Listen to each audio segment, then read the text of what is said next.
So let's talk about this for In Transit today. Daniel Breton's with us. He's president and CEO of Electric Mobility Canada. Has been on the show many, many times, and he's on the line. Daniel, welcome back to the show. Hi.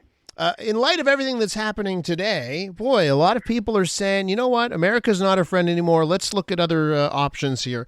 And maybe one of those options is China. And there is a debate in this country over whether or not Canada should open its doors to Chinese electric vehicles. You know, right now there's a 100% tariff on them.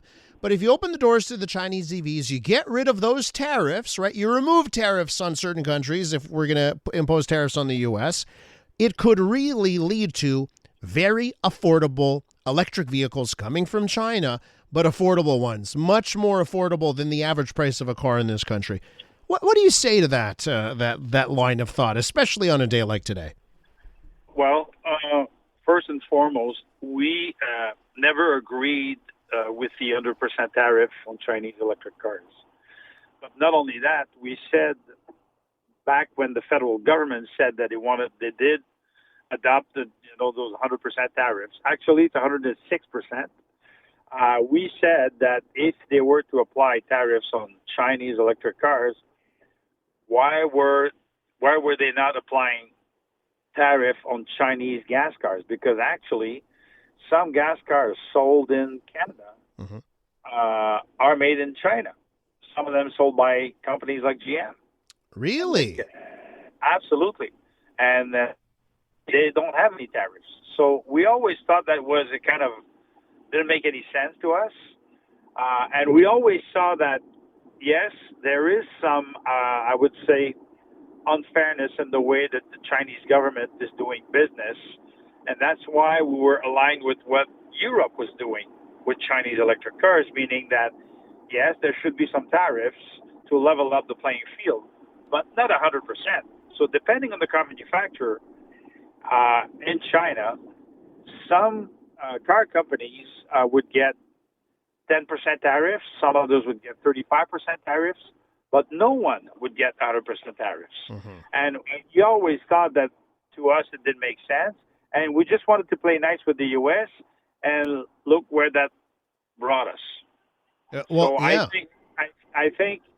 I fully agree that we shouldn't have 100% tariff on Chinese cars. So, but let me ask you this, Daniel, because other people would argue, China's a special case because they have proven that they'll be after our secrets in recent memory, just in the last year or two, right? Chinese spying against Hydro-Quebec battery technology. Chinese spying against Tesla's operations in Canada. Tesla does have some research facilities in Canada.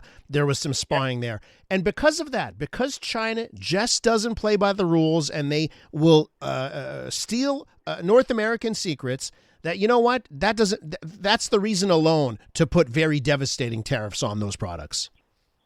Well, do you feel that the U.S. is playing by the rules? Well, that's it. I mean, it's a new day, huh? It's a new dawn. It's a new morning here. So exactly. So that's why we feel that there should be some tariffs on Chinese products because of the fact that they didn't play by the rules, but neither did the U.S. So we're in this weird situation where, believe it or not, I mean, I don't know if people realize that, but let's say that we were to have counter tariffs from cars made in the U.S. coming into Canada. That would mean that Korean cars, Japanese cars made in Japan, European cars would get an advantage over the cars made in the U.S. Yeah. Even cars made by GM and Ford and other car manufacturers in Mexico. And the ones that have tons of Canadian parts, right? The stuff that's filled with Canadian parts, it's made in the U.S., comes back here, would have tons of tariffs, right? Exactly. So it's a mess. But what we have to look at is when we're talking about, let's say, an American car, is that really an American car or an American car with Chinese parts, Canadian parts, Mexican parts, and maybe Japanese or South Korean parts? Mm-hmm. So are we talking about the end product or are we talking about all the parts? No, I have confidence on that at this point. And it's a good question. Of course, the consumer pays for that, right? If you end up with cars coming in from the U.S. that have thousands of dollars of tariffs. Daniel, listen, I know you speak to everyone in the industry. How are they viewing this? Just for the Canadian, for the car manufacturers that build their cars in Canada, and they want to build EVs. They've had plans. Maybe they've put them on hold because of everything that's happening between Canada and the U.S. How do you feel about the Canadian market to build EVs in this country? Well, right now, I would say that the industry as a whole is on edge, to say the least, and it goes way beyond just electric cars. It's the sale of gas and electric cars. It's the manufacturing. Give you an example: the Honda Civic, made in Ontario. If they get tariffs coming into the U.S., what's going to happen to the Honda plant in Alliston? Yeah. So it's a real tough situation for everybody in Canada. And obviously, I've been working on electric cars for decades, but right now the industry is in a bind, and consumers are wary.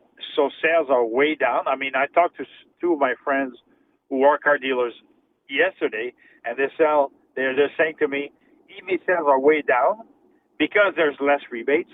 But beyond that, gas vehicle sales as well are way down. Yeah. It's that uncertainty, right, which is causing that in the market. We're wrapping up here with Daniel Breton from Electric Mobility Canada. Daniel, let me just ask you about Tesla here. We've heard candidates for the Liberal leadership saying only Teslas should be tariffed 100%. We've seen moves in Ontario and Toronto specifically targeting Tesla products. What do you say on that end? Putting a specific tariff based on one company because we don't like the ownership. Well, what do you say about those calls? Well, to me, I think it's misguided. To say that one company, because of Elon Musk, should get tariffs, but not the other car manufacturers. No, personally, I think we have to find another solution and work more with South Korea, Japan, and Europe, which right now are going to be hurting just like we are. Daniel, we'll leave it there. I want to thank you always for your insight and the great chat. Thanks so much. Have a good day. Bye-bye. Daniel Breton is President and CEO of Electric Mobility Canada.